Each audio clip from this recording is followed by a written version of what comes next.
नमस्कार, न्यूडंका में आप सभी का स्वागत है। 15 अगस्त को पीएम मोदी ने लाल किले से भ्रष्टाचारियों को सबक सिखाने के लिए जनता से सहयोग मांगा था। ऐसे में साफ हो गया था कि आने वाले समय में केंद्र सरकार भ्रष्टाचारियों पर बड़ा चोट करेगी, जिसकी शुरुआत दिल्ली के उप मुख्यमंत्री मनीष सिसोदिया से कर दी गई है। शराब घोटाले में फंसे दिल्ली के उप मुख्यमंत्री मनीष सिसोदिया ने शनिवार को दावा किया कि उन्हें 1-2 दिन में गिरफ्तार किया जा सकता है, लेकिन बाद में कितनी सच्चाई है यह तो आने वाला समय ही बताएगा। सिसोदिया जिस तरह से इस मामले को राजनीतिक रंग देने की कोशिश कर रहे हैं, उससे साफ लग रहा है कि आने वाले दिनों में दिल्ली के मुख्यमंत्री अरविंद केजरीवाल और उप मुख्यमंत्री मनीष सिसोदिया की काली करतूत जनता के सामने आने वाली है। बहरहाल अब यह जानने की कोशिश करते हैं कि मामला क्या है।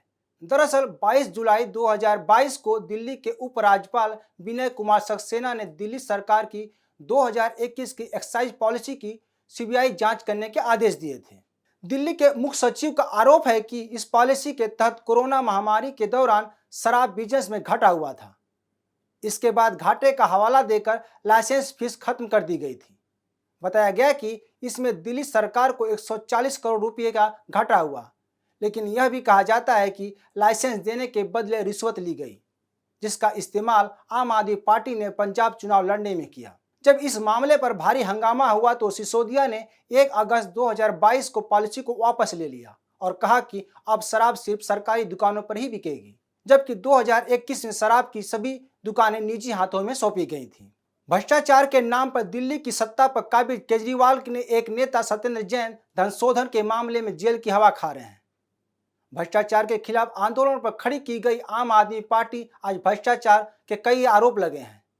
कई नेता पार्टी छोड़कर चले गए हैं। जैसे जैसे पार्टी सत्ता का स्वाद चखती गई, उसी तरह विचारधारा भी बदलती रही।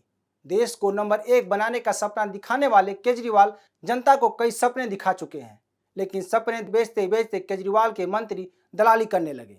बहरहाल यह रहे सिसोदिया पर आरोप। लेकिन शुक्रवार को जब सीबीआई ने उनके घर पर छापेमारी की तो सिसोदिया ने खुद को कट्टर ईमानदार बताया। होना भी चाहिए, लेकिन इसका सबूत आप नहीं दे सकते। या तो कोर्ट और जांच एजेंसी बताएगी कि आप कितनी सच्चाई है, तो आप जांच होने दीजिए। दूध का दूध, पानी का पानी हो जाएगा। दिल्ली के सरकार के मंत्री ईमानदारी का चोला पहने हैं, लेकिन उसे शायद ही फॉलो करते हैं। यह बड़ा सवाल है। यही वजह रही कि शराब घोटाले मामले को दिल्ली के स्कूलों से जोड़ दिया गया। आम आदमी पार्टी नेताओं का कहना है कि सिसोदिया ने दिल्ली में शिक्षा के क्षेत्र में अच्छा काम किया तो उन पर केंद्र सरकार कार्रवाई कर रही है। इस संबंध में जब न्यूयॉर्क टाइम्स ने खबर छापी तो पीएम मोदी की सरकार ने सिसोदिया पर कार्रवाई की, जबकि बीजेपी ने इस मामले पर आरोप लगाया है कि दिल्ली सरकार ने न्यूयॉर्क टाइम्स में पैसे देकर खबर छपवाई है। बीजेपी ने आरोप लगाया कि यही खबर खलील टाइम्स में भी छपी है, लेकिन केजरीवाल खुलकर सिसोदिया के समर्थन में आ गए और न्यूयॉर्क टाइम्स में छपे ईमानदारी के प्रमाण पत्र को लहराने लगे। कुछ समय से भारत में जांच एजेंसियों का मजाक उड़ाने का चलन बढ़ा है, ऐसा विपक्ष कर रहा है। उनके नेताओं को भ्रष्टाचार के मामले में पकड़े जाने पर जनता के सामने सिंपैथी बटोरने की कवायद हो रही है।